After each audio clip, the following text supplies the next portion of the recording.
இயேசு தந்த புது வாழ்வு ஊழியத்தின் சார்பாக உங்களை வாழ்த்துகிறேன். இப்போது நம்ம கர்த்தருடைய வார்த்தைக்கு நேராக கடந்து செல்ல ஆயத்தப்படுகிறோம். தெரிந்து கொண்ட வேத பகுதி நீதிமொழிகள் புஸ்தகம் அதனுடைய 10வது அதிகாரம் 22வது வசனம். நீதிமொழிகள் 10:22. கர்த்தரின் ஆசீர்வாதமே ஐஸ்வர்யத்தை தரும், அதனோடு அவர் வேதனையை கூட்டார். அல்லேலூயா. கிறிஸ்துவுக்குள் பிரியமானவர்களே, இயேசு கிறிஸ்துவின் இனிய நாமத்தினாலே வாழ்த்துகிறேன். இன்றைக்கு செய்தியின் தலைப்பு வேதனை. வேதனை என்கிற தலைப்பிலே கர்த்தருடைய வார்த்தை உங்கள் மத்தியிலே விதைக்க ஆசைப்படுகிறேன். ஒரு விசை கூட அந்த வசனத்தை வாசிக்கிறேன், கவனிங்க. நீதிமொழிகள் புஸ்தகம் 10வது அதிகாரம் 22வது வசனம். கர்த்தரின் ஆசீர்வாதமே ஐஸ்வர்யத்தை தரும், அதனோடு அவர் வேதனையை கூட்டார். வேதனைங்கிற தலைப்பிலே. அல்லேலூயா. பிரியமானவர்களே, இன்னைக்கு உலகத்திலே அநேகவர் நன்மைக்காக, சமாதானத்துக்காக, இந்த குடும்ப தேவைக்காக, ஆசீர்வாதத்துக்காக நம்ம ரொம்ப பிரயாசப்படுகிறோம். பல மனிதர்கள் பல வழிகளிலும் சம்பாதிப்பதற்கு, ஆசீர்வாதத்தை நம்ம குடும்ப தேவைக்காக, வருங்காலத்துக்காக, பிள்ளைகளுடைய தலைமுறைகளுக்காக ஆசீர்வாதத்தை சேமிப்பதற்காக பல வழிகள் நம்ம முயற்சி செய்கிறோம். ஆனால் வேதம் சொல்லுகிறது, கர்த்தரின் ஆசீர்வாதமே ஐஸ்வர்யத்தை தரும், அதனோடு கூட அவர் வேதனையை கூட்டார். பிரியமானவர்களை, எத்தனையோ மனிதர்களை நம்ம பார்க்கிறோம். பொருள் சேர்த்து வைப்பார்கள், ஏதாவது ஒரு வழிகளில் அது இல்லாமல் போகிறது, அழிக்கப்பட்டு போகிறது. தலைமுறைகள் அதை அழித்து போடுகிறார்கள். அது ஒரு நிரந்தரம் இல்லாமல் இருக்கிறதை காண முடியும். ஆனால் ஆண்டவர் கொடுக்கிற ஆசீர்வாதமே ஐஸ்வர்யத்தை தரும். அதோடு அது பிரச்சனையும், அது வெறுமையோ, அது நஷ்டப்படவோ ஆண்டவர் விடமாட்டார் என்று வேதம் சொல்லுகிறது. இன்னும் நம்ம வேதத்திலே வாசிப்போம் என்று சொன்னால், மத்தேயு சுவிசேஷம் 24வது அதிகாரம் அதனுடைய 7வது வசனம் சொல்லுகிறது, ஜனத்துக்கு விரோதமாக ஜனமும், ராஜ்யத்துக்கு விரோதமாக ராஜ்யமும் எழும்பும், பஞ்சங்களும் கொள்ளை நோய்களும் பூமி அதிர்ச்சிகளும் பல இடங்களில் உண்டாகும். அல்லேலூயா. 8வது வசனம், மத்தேயு 24:8. இவைகளெல்லாம் வேதனைகளுக்கு ஆரம்பம். அல்லேலூயா. இன்னைக்கு தேசத்திலே நடக்கிற காரியம், நம்ம உலகத்திலே நடக்கிற காரியங்களையும் பரிசுத்த வேதாகமத்தின் அந்த வார்த்தையை நம்ம ஒப்பிட்டு பார்ப்போமானால் எல்லாம் நடைமுறையில் அப்படியே நடந்து கொண்டு இருக்கிறதை நம்ம வேதத்தின் அடிப்படையிலே காண முடியும். 2026 ஆண்டுகளுக்கு முன்பாக பரிசுத்த ஆவியானவராலே எழுதப்பட்ட தீர்க்க தரிசன வார்த்தை அப்படியே நிறைவேறுகிற கடைசி காலம். அந்த பரிசுத்த வேதாகமத்தையும் இப்போ நடக்கிற உலக காரியத்தை நம்ம ஒப்பிட்டு பார்த்தால் அது சரியாக செயல்படுகிறது. ஜனத்துக்கு விரோதமாக ஜனம். இன்னைக்கு அப்படி தான் இந்த வேதத்தில் குறிப்பிட்டபடி ஜனத்துக்கு விரோதமாக ஜனம். அமெரிக்கா ஈரான் போர்னால் நிறைய பஞ்சங்கள், நாட்டில் பொருளாதார சீரழிவு, யுத்தங்கள், அநேக உயிரிழப்புகள், நஷ்டங்கள், பஞ்சங்கள், இப்படி ஆய்ப்பட்ட காரியங்களை நம்ம ஒப்பிட்டு பார்க்க முடியும். இவைகள் எல்லாம் வேதனைகளுக்கு ஆரம்பம் என்று ஆண்டவர் சொல்லுகிறார். ஒருவேளை நம்ம இருக்கிற தேசங்களிலே அப்படியாய்ப்பட்ட சம்பவங்கள் நடைபெறாமல் இருந்தாலும், சமாதானமாக இருந்தாலும், அது வேதனைக்கு ஒட்டுமொத்த உலக மக்களுக்கும், அவருடைய சாயில் வாழ்கிற ஆண்கள், பெண்கள், சகல ஜாதி, மொழி, பாசை அனைவருக்கும் அது வேதனைகளுக்கு ஆரம்பம்தான் என்று சொல்லப்பட்டிருக்கிறது. நிச்சயமாக நம்ம அதை புரிந்து கொள்ள முடியும். அப்படி என்றால் நம்ம கரத்திலே கொடுக்கப்பட்டிருக்கிற பரிசுத்த வேதாகமும் 35,66,480 எழுத்துக்கள் அடங்கிய பரிசுத்த வேதாகம் ஜீவன் உள்ள, வல்லமை உள்ள வேதாகம் என்பதை நம்ம தெரிந்து கொள்ள முடியும். இன்னும் அந்த வேதனை எப்படி வந்தது, எதனால் வந்தது, எப்படி அது மாறும் என்பதை குறித்து வேதத்தின் அடிப்படையில் நம்ம தியானிக்க போகிறோம். ஆதியாகமம் புஸ்தகம் 3வது அதிகாரம் 16வது வசனம். அவர் ஸ்திரியை நோக்கி, நீ கர்ப்பவதியாய் இருக்கும்போது உன் வேதனையை மிகவும் பெருக பண்ணுவேன், வேதனையோடு பிள்ளை பெறுவாய். உன் ஆசை உன் புருஷனை பற்றி இருக்கும். அல்லேலூயா. ஆண்டவர் அவருடைய பிள்ளைகளாகிய முதல் மனுஷியாக ஆதாம் ஏவாளை சபிக்கிறதாக இந்த வேத வசனம் சொல்லுகிறது. முந்தின வசனங்களிலே ஆண்டவர் உலகத்தை சிருஷ்டித்தார். பிறகு அவருடைய சாயலாக மண்ணினாலே மனிதனை உருவாக்கி ஜீவ சுவாசத்தை கொடுத்தார். பின்பு மனிதன் பலுகி பெருகட்டும் இருக்கட்டும் என்று சொல்லி மனிதனுடைய விலா எலும்பிலை எடுத்து ஒரு மனுஷியை உருவாக்கி ஏவாள் என்று பெயரிட்டு ஆணும் பெண்ணுமாக உருவாக்கி வளர்ந்து பெருகுங்கள் என்று சொல்லி ஒரு ஏதேன் தோட்டத்தை உருவாக்கி அதிலே அமர வைத்தார். ஆனால் அந்த மனுஷர்களை அவர் சோதித்து பார்க்கும்படி ஒரே ஒரு காரியத்தை மட்டும் சொல்லியிருந்தார். விருட்சத்தின் நடுவில் இருக்க கனியை புசிக்கக்கூடாது என்று. அவர்கள் ஆண்டவருடைய சொல்லை மீறி சாத்தானுடைய உபதேசத்தை கேட்டு தவறு செய்தபடினாலே ஆண்டவர் அவர்களை வெளியே தள்ளிவிட்டு சாபத்தையும் கொடுக்க வேண்டிய கட்டாயம் வந்துவிட்டது. அதுதான் வசனம். அந்த வசனம்தான் அவர் சிறியை நோக்கி, நீ கர்ப்பவதியாகும் போது உன் வேதனை மிகவும் பெருக பண்ணுவேன். அல்லேலூயா. நம்முடைய முன்னாள் தாய் தகப்பன் ஆதாம் ஏவாள் பாவம் செய்தபடினாலே அந்த சாபம் இன்னைக்கும் எல்லா மனுகுலத்தையும் பாதித்து கொண்டே இருக்கிறது. இன்னும் பிரியமானவர்களை வேதத்தில் நம்ம வாசிப்போம் என்று சொன்னால் ஆதியாகமம் புஸ்தகம் 35வது அதிகாரம் 16வது வசனம் சொல்லுகிறது. பின்பு பெத்லே விட்டு பிரயாணம் புறப்பட்டார்கள். எப்ரத்தாவுக்கு வர இன்னும் கொஞ்சம் தூரமாக இருக்கும்போது ராகேல் பிள்ளை பெற்றாள். பிரசவத்தில் அவளுக்கு கடும் வேதனை உண்டாயிற்று. அந்த வேதனையானது தொடர்ந்து ஆபிரகாம் சந்ததிக்கும் தொடர்ந்து வருகிறதை நம்ம வேதத்திலே காண முடியும். இன்னைக்கு அது தொடர்கிறது. அந்த ராகேலுக்கும் அந்த பிள்ளை பெறும்போது அவள் மிகுந்த வேதனைப்பட்டாள் என்று சொல்லப்பட்டிருக்கிறது. அந்த ஆதியாகமம் 35:17வது வசனம், பிரசவிக்கும் போது அவளுக்கு கடும் வேதனையாக இருக்கையில் மருத்துவச்சி அவளை பார்த்து, பயப்படாதே, இந்த முறையும் புத்திரனை பெறுவாய் என்றாள். ஆனால் புத்திரனை பெற்றால் அவள் வேதனையோடு பிள்ளை பெற்றாலும் அவள் உயிரோடு இருக்கவில்லை. அந்த சாபமானது எவ்வளவு ஒரு பாதிப்பை கொண்டு வந்தது பிரியமான. இதெல்லாம் இன்னைக்கு வாழ்கிற காலத்தில் புதிய ஏற்பாட்டு நாயகர் இயேசுவின் நாமத்தில் அவர் வாழ்ந்த காலங்களிலே நம்ம வாழ்ந்து கொண்டு இருக்கிறோம். பாவத்தையும் சாபத்தையும் மரணத்தினாலே ஜெயித்து ஜெயம் எடுத்த இயேசுவின் நாமத்திலே ஆண்டவர் அந்த சாபத்தையும் பாவத்தையும் நீக்கும்படி என்னெல்லாம் சொல்லி கட்டளையிட்டு இருக்கிறாரோ அதன்படி செய்தோமானால் அந்த பாவ சாபமானது நம்மளை பின்தொடராமல் நம்மை காக்க முடியும். அல்லேலூயா.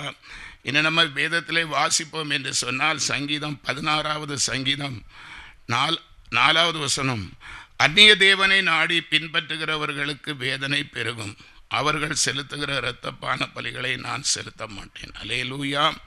அந்நிய தேவனை நாடி பின்பற்றுகிறவர்களுக்கு வேதனைகள் பெருகும். பிரியமானவர்களே, இன்னைக்கு உலகத்திலே எத்தனையோ மொழி பாசைக்காரர்கள் வாழுகிறார்கள். ஆண்டவரை உண்மையாக அறிந்து கொள்ளுகிறவர்கள் ஒரு சிலர் என்று கூட சொல்ல முடியும். அநேகவர் சுயநலவாதிகளாய் இருக்கிறார்கள். சிலவர் ஆண்டவரை டோட்டலாக மொத்தமாகவே அறியாமல் இருக்கிறார்கள். ஆனால் வேதம் சொல்லுகிறது அந்நிய தேவனை நாடி பின்பற்ற வேதனைகள் பெருகும். என்னுடைய வாழ்க்கையிலே இந்த ஆண்டவராகிய இயேசு கிறிஸ்துவை சொந்த இரட்சகராக ஏற்றுக்கொள்வதற்கு முன்பாக ஆண்டவர் தேடி எவ்வளவோ வாய்ப்பு கொடுத்தும் அதை அசட்டை பண்ணி இன்னைக்கு இருக்கிற அநேக உலக மனுஷர்களைப் போல நானும் வாழ்ந்ததுனால என் வாழ்க்கையிலே சொல்லி முடியாத வேதனை, துன்பம், கஷ்டம், பாரம், மரணம், அல்லேலூயா, அப்படியாய்ப்பட்ட அநேக வேதனைகளை கடந்து வந்ததுனால இன்னைக்கு அந்த வேதனை அனுபவத்தோடு நான் இன்னைக்கு அதை சாட்சியாக உங்களுக்கு முன்பாக ஒப்புவிக்கிறேன். அந்நிய தேவனை நாடி பின்பற்றுகிறவர்களுக்கு கண்டிப்பாக வேதனைகள் பல வழிகளில் பெருகும். அல்லேலூயா. இன்னும் நம்ம வேதத்திலே வாசிப்போம் என்று சொன்னால் சங்கீதம் 32:10, துன்மார்க்கனுக்கு அநேக வேதனைகள் உண்டு, கர்த்தரை நம்பி இருக்கிறவனையோ கிருபை சூழ்ந்து கொள்ளும். துன்மார்க்கனுக்கு அநேக வேதனை உண்டு. துன்மார்க்கன்னா யாருங்க? துன்மார்க்கன்னா யாரு? ஆண்டவரை மறுதலிக்கிறவன் துன்மார்க்கன். நான் என்னை பற்றியே சொல்லுகிறேன். எங்கள் குடும்பத்திலே முதலாவது ரட்சிக்கப்பட்டவள் என்னுடைய மூத்த சகோதரி. அவர்களுக்கு அநேக வியாதிகளிலிருந்து ஆண்டவர் அற்புதமாக விடுதலை கொடுத்து சுகத்தை பெற்றார். இதெல்லாம் நான் அறிந்திருந்தும் அந்த சகோதரி ஆண்டவருடைய அன்பை ருசித்ததுனால அநேக அறிவுரை சொல்லி ஆண்டவரிடத்திலே நான் திரும்பும்படி எத்தனையோ வார்த்தைகளை சொல்லியும் ஆண்டவர் அவளுக்கு செய்த நன்மைகளையும் நான் அறிந்தும் பார்த்தும் உணர்ந்தும் கேட்டும் ஆண்டவரை அசட்டை பண்ணினவன் துன்மார்க்கன். இன்னைக்கு உலகத்தில் இருக்கிற எல்லா மனுஷர்களுக்கும் இயேசுவை குறித்து நன்றாகவே தெரியும். அவர் எப்படிப்பட்டவர். வீம்புக்கு இருக்கிறவர்கள் தெரிந்தும் கர்த்தருடைய மகத்துவத்தை தெரிந்தும் அறியாதவர்களைப் போல இருக்கிறவர்கள் கூட துன்மார்க்கர் என்று கூட சொல்ல முடியும். துன்மார்க்கர்களுக்கு அநேக வேதனை பெருகும். அப்படி திமிருத்தனமாய் ஆண்டவர் என்னுடைய சொந்த சகோதரிக்கு செய்த அற்புதங்களையும் அதிசயங்களையும் உயர்ந்த மேன்மையும் நன்மையும் அற்புதங்களையும் கேட்டும் பார்த்தும் துன்மார்க்கமாய் வாழ்ந்ததுனால அநேக வேதனைகள் என் வாழ்க்கையிலே நான் சந்தித்திருக்கிறேன். இதை நான் அநேக டிவிகளிலே அதை சாட்சியாக ஒப்புவித்து இருக்கிறேன். அல்லேலூயா. ஏசாயா தீர்க்கதரிசி புஸ்தகம் 13வது அதிகாரம் 8வது வசனம். அவர்கள் திகிலடைவார்கள், வேதனைகளும் வாதைகளும் அவர்களை பிடிக்கும். பிள்ளை பெறுகிறவனைப் போல வேதனைப்படுவார்கள், ஒருவரை ஒருவர் பார்த்து பிரமித்து பார்ப்பார்கள், அவர்கள் முகங்கள் நெருப்பான முகங்களாயிருக்கும். அல்லேலூயா. அந்த துன்மார்க்கர் அவர்கள் திகிலடைவார்கள், வேதனைகளும் வாதைகளும் அவர்களை பிடிக்கும். இதெல்லாம் என் வாழ்க்கையிலே நடந்த சம்பவங்கள். பிரியமானவர்களே, நான் ஒன்றும் ஒரு பெரிய பிரசங்கி கிடையாது. ஆண்டவர் என் வாழ்க்கையிலே செய்த நன்மை, கிருபை, இரக்கத்தை, அவரை மறுதலித்து நான் பட்ட வேதனையை உங்கள் முன்னாக வேத வசனத்தோடு சாட்சியாக சொல்லி வருகிறேன். அவ்வளவுதான். அல்லேலூயா. இன்னும் நீங்கள் வேதத்தை வாசித்து பார்ப்பீர்கள் என்று சொன்னால் 1 தீமோத்தேயு 6வது அதிகாரம் 10வது வசனம் சொல்லுகிறது, பண ஆசை எல்லா தீமைக்கும் வேறாய் இருக்கிறது. சிலர் அதை இச்சித்து விசுவாசத்தை விட்டு வழுவி அநேக வேதனைகளாலே தங்களை உருவ குத்தி கொண்டிருக்கிறார்கள். பண ஆசை எல்லா தீங்குக்கும் தீமைக்கும் வேறாய் இருக்கிறது. அல்லேலூயா. பிரியமானவர்களே, ஒரு காலத்திலே பணத்தை நிறைய சம்பாதிக்கணும், பெரியவனாக ஆகணும், நிறைய வசதி படைத்தவனாக மாறணும் என்று சொல்லி அநேக காரியங்களை நான் செய்தவன். நான் அரசாங்க போக்குவரத்து கழகத்தில் வேலை செய்தாலும் கேபிள் டிவி வச்சிருந்தேன், டிவி வியாபாரம் செய்தேன், பஸ்ஸில் டிவி வச்சு அதில் வருமானம் பார்த்து இப்படி அநேக காரியங்களை நான் செய்தவன். ஆனாலும் பிரியமானவர்களே, ஆமாம், அதில் சொன்னது போல அநேக வேதனைகளாலே தங்களை உருவ குத்தி கொண்டிருக்கிறார்கள். இவ்வளவு பிரயாசப்பட்டும் என் குடும்பத்தில் வீண் செலவு, கஷ்டம், நஷ்டம், பஞ்சத்துக்கு குறைவில்லாமல் ரொம்ப வேதனைப்பட்டேன். பிரியமானவர்களே, அதான் வேதம் சொல்லுகிற போதும் என்கிற மனசு அப்போ இருக்காது. எவ்வளவு பணாசப்பட்டு பிரயாசப்பட்டனோ அதுக்கு மேலாக வீண் செலவுகள் வந்து வேதனைகளையும் துன்பங்களையும் என் வாழ்க்கையிலே நான் அனுபவித்ததுனால அது வேதத்திலே அப்படியே தான் இருக்கிறது.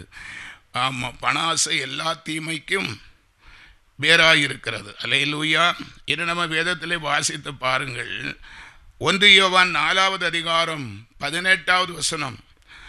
அன்பிலே பயமில்லை, பூரண அன்பு பயத்தை புறம்பே தள்ளும், பயமானது வேதனை உள்ளது, பயப்படுகிறவன் அன்பிலே பூரணப்பட்டவன் அல்ல. அல்லேலூயா. வேதம் சொல்லுகிறது அன்பிலே பயமில்லை, பூரண அன்பு பயத்தை புறம்பே தள்ளும், பயமானது வேதனை உள்ளது. இன்னைக்கு உலகத்திலே மனுஷர்கள் எதற்கெல்லாமோ பயந்துதான் ஆகணும். அவ்வளவு கஷ்டம், வியாதி. ஒரு மனுஷனுடைய வாழ்க்கையிலே, குடும்பத்திலே எப்போது என்ன வியாதி வரும், எந்த சம்பவம் நடக்கும், என்ன ஆபத்து வரும், என்ன செலவு வரும், என்ன கஷ்டம் வரும், பிரச்சனை வரும்னு சொல்லி பயந்து நடுங்கிற ஒரு காலம். அப்படித்தான் இயற்கைக்கு அப்பாற்பட்ட சம்பவங்கள் உலகத்திலே நடந்து கொண்டு இருக்கிறது. ஆனால் வேதம் சொல்லுகிறது அன்பிலே பயம் இல்லை. அல்லேலூயா. தேவன் அன்பாக இருக்கிறார். இந்த ஆண்டவராகிய இயேசு கிறிஸ்துவை நீங்கள் முழு இருதயத்தோடு, முழு மனதோடு, முழு சிந்தையோடு அன்பு கூறி பாருங்கள், ஒரு வேதனை இருக்காது. பிரியமானவர்களே, நான் ரட்சிக்கப்படுவதற்கு முன்பாக, தேவனை தேவன் என்று அறிந்து கொள்வதற்கு முன்பாக எவ்வளவுதான் பணம் சம்பாதித்து பிரயாசப்பட்டாலும் ஒரு பயங்கலந்த வாழ்க்கை தான் நடந்து கொண்டிருந்தது.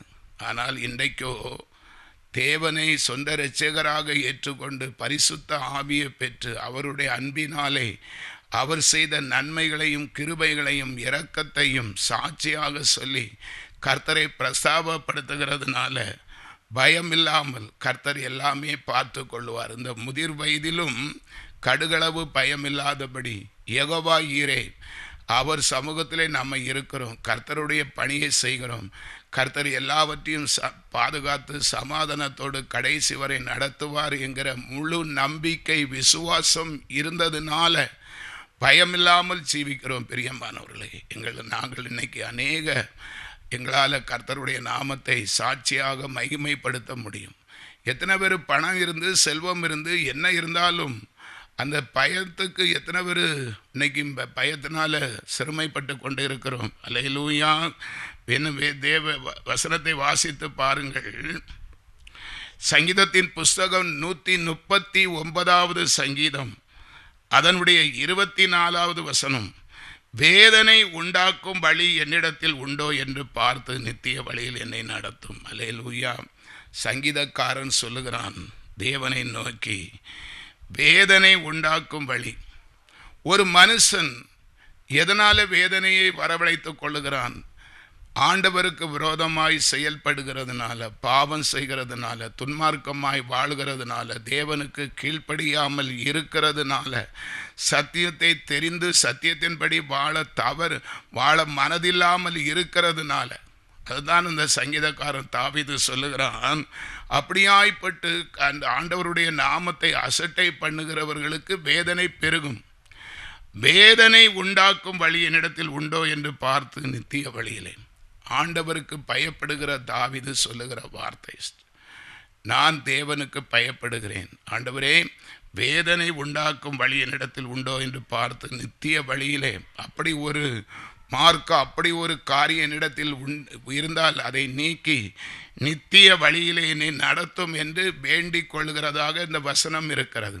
நம்ம ஒவ்வொரு நாளும் நமக்கு எல்லாம் தெரியும் என்று இருக்கிறத விட ஆண்டவரிடத்தில், ஆண்டவரே, வாய்ப்பதறி, சிந்தை பதறி, எண்ணம் பதறி ஏதாவது என்னிடத்தில் பாவம் இருக்கிறதா என்று தேவனிடத்திலே கேட்டு அறிந்து அந்த பாவ சிந்தனையிலிருந்து தீமையிலிருந்து விலகி நம்மை நித்தமும் காத்து கொள்வதாக இருந்தால் நிச்சயமாய் ஆண்டவர் நம்மை பாதுகாத்து ஆசீர்வதிக்க முடியும். அல்லேலூயா.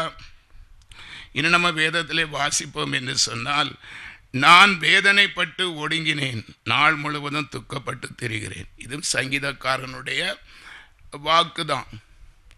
அவர் சொல்லுகிறான், சங்கீதக்காரன் தாவீது, நான் வேதனைப்பட்டு ஒடுங்கினேன், நாள் முழுவதும் துக்கப்பட்டு திரிகிறேன். அல்லேலூயா. அவன் இப்படி சொல்வதற்கு காரணம், அந்த சாமுவேலால் அபிஷேகம் பண்ணப்பட்ட தாவீது வாழ்க்கையிலே ராஜாவாகிய சவுலுக்கு நன்மை செய்து சவுலாலே விரட்டி கொலை செய்யும்படி தேடப்பட்டவன். சொந்த மகன் அப்சலோமால கொலை செய்யப்பட்டு விடுவோம் என்று மலைகளிலும் காடுகளிலும் சுற்றி திரிகிற ஒரு பரிதாபமான நிலை. அந்த வேதனை, அந்த பாடுகள் இல்லாமல் பரலோகம் போக முடியாது என்ற பாடுகளை சகித்து வந்தவன். ஆனாலும் அவன் சொன்ன சங்கீதத்தின் ஒரு பகுதியை நம்ம வாசிக்க முடியும்.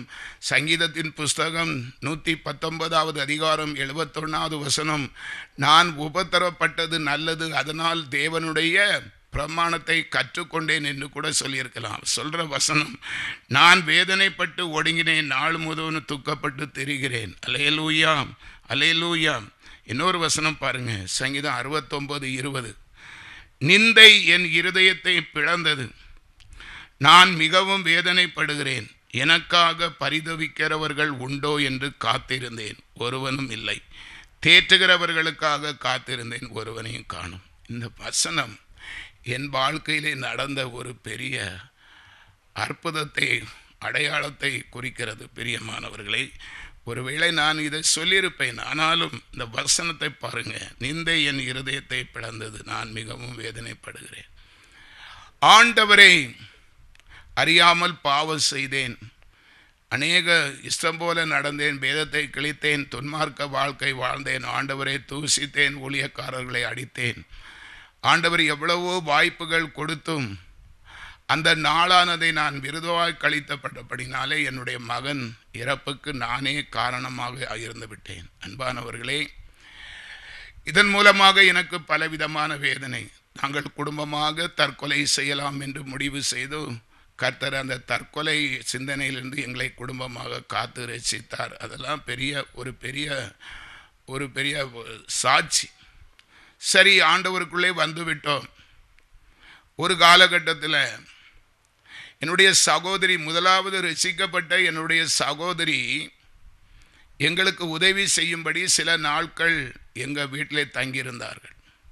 அன்பானவர்களே, ஆண்டவராலே தேற்றப்பட்டு மகன் இறந்து பல நாட்கள் கழித்து ஆண்டவராலே தேற்றப்பட்டு சமாதானம் அடைந்து நான் டியூட்டிக்கு போன சமயம், ஒரு சமயம் நான் டியூட்டிக்கு சென்னை வழித்தடத்திலே ஓட்டுநராக பணி செய்தேன். டியூட்டிக்கு போனேன். ஒரு செவ்வாய்க்கிழமை சாயந்தரம் டியூட்டிக்கு போனேன். அடுத்த நாள் என்னுடைய சகோதரி என் குடும்பத்துக்கு சில கடைக்கு சாதனம் வாங்குவதற்காக கடை தெருவுக்கு போகும்போது அந்த 3 முக்கு ரோடு, எங்கள் வீட்டு பக்கத்தில் 3 முக்கு ரோடு, 3 சந்தி ரோடு, திரளான ஜனங்கள் கூடுகிற பகல் வேளை 9 மணி அளவிலே யாரோ ஒருவர் தள்ளிவிட்டது போல ஒரு உணர்வு.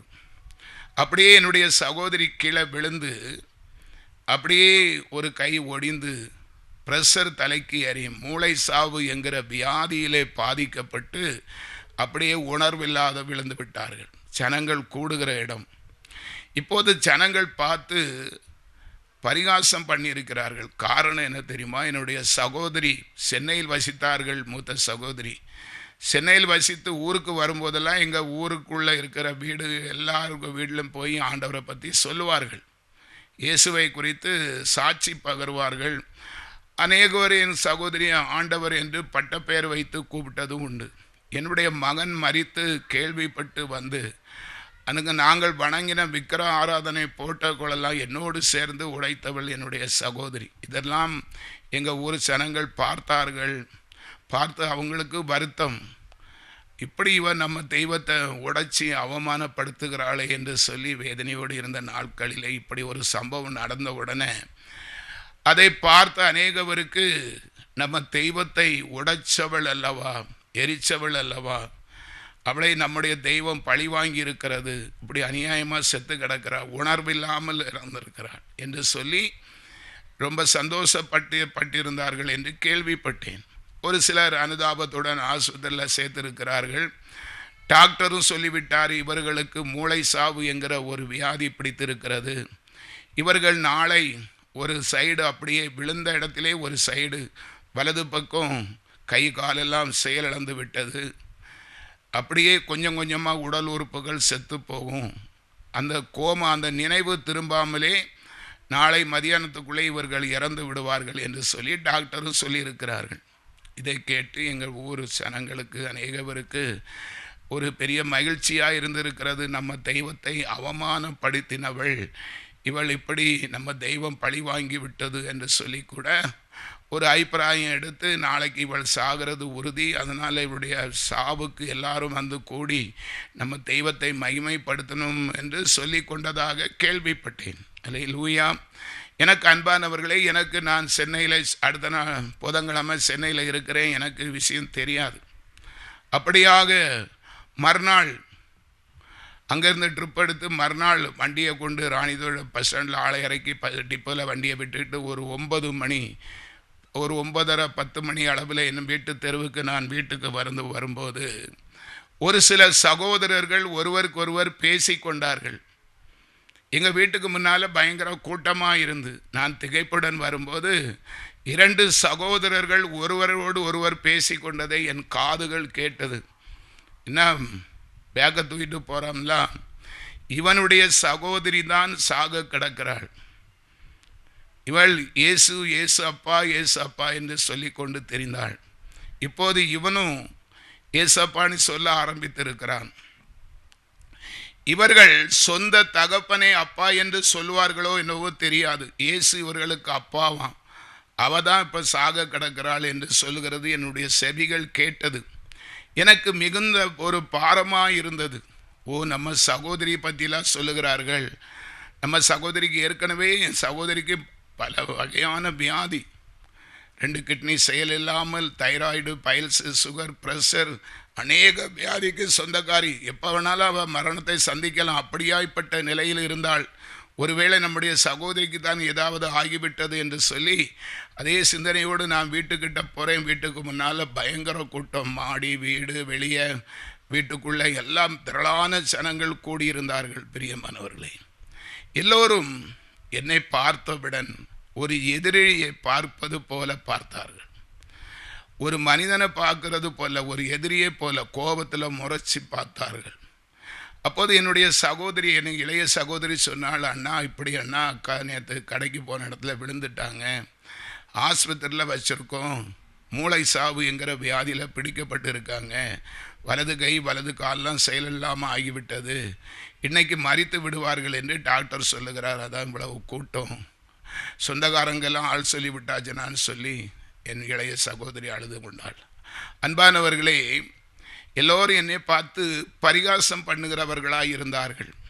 ஒரு மூதாட்டி, ஒரு தாயார், ஒரு பெரிய மனுஷி, அவங்க சொன்னாங்க, நீ இப்படி செய்யலாமா, நம்ம தெய்வத்தை உடைக்கலாமா, எரிக்கலாமா, நம்ம தெய்வம் பற்றியா, எவ்வளோ பவர்ஃபுல் தெய்வம், இப்போ உன் சகோதரியை பழி வாங்கி விட்டது பற்றியா, நீ இப்படி செய்தது என்ன, நீ எரித்து உடைச்சி போட்டு இருக்கிற ஃபோட்டோக்களை எடுத்து கழுவி தொடச்சி சுத்தம் பண்ணி தாழ விழு, இல்லைன்னு சொன்னால் உன் குடலை பிடுங்கிடும், உன் குடும்பத்தை அழிச்சிடும், நம்ம தெய்வத்தை குறித்து நீ என்ன நினச்சிருக்கா இப்படின்னு சொல்லி அவர்கள் என்னை திட்டினார்கள். எல்லாரும் முறைச்சி ஆமாம் அப்படியே சொல்லி பரிகாசம் பண்ணி கொண்டிருந்தார்கள். பிரியமானவர்களே, மிகுந்த மன உளைச்சலாக இருந்தது. பிரியமானவர்களே, நான் ரட்சிக்கப்பட்டு ஆண்டவராகிய இயேசுவை சொந்த இரட்சகராக அறிந்து சொற்ப நாட்கள் தான் ஆயிருந்து.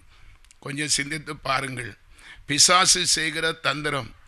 இப்படி அடிமேல் அடி அடிக்கும் போது ஒருவேளை என் மனசில் நான் இப்படி சிந்தித்து கொள்ளலாம் இல்லையா, ஆண்டவரை நம்பி வந்தோம், மகன் மரித்து போனான், ஒரு சமாதானம் கிடைக்கும் என்று சொல்லி ஆண்டவரிடத்தில் வந்தோமோ, ஆண்டவரும் நம்மளை கைவிட்டு விட்டாரோ என்று நினைப்பதற்கு அந்த இடத்துல நிறைய வாய்ப்புகள் இருக்கிறது. அப்படி தானே, ஏசப்பா உம்மை நம்பி வந்தேனே, நீரும் என்னை கைவிட்டு விட்டீரோ என்று சொல்லி.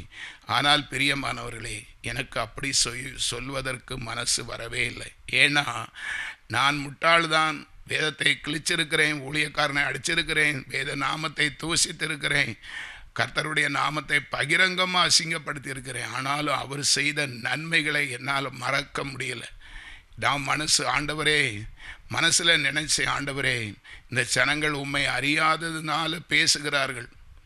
என்னுடைய சகோதரி, அவளுக்கு என்னைக்கோ அவள் மறிக்கிறவள், அவ்வளவு வியாதிய மரண வியாதி அவள் சரீரத்தில் இருக்கிறது.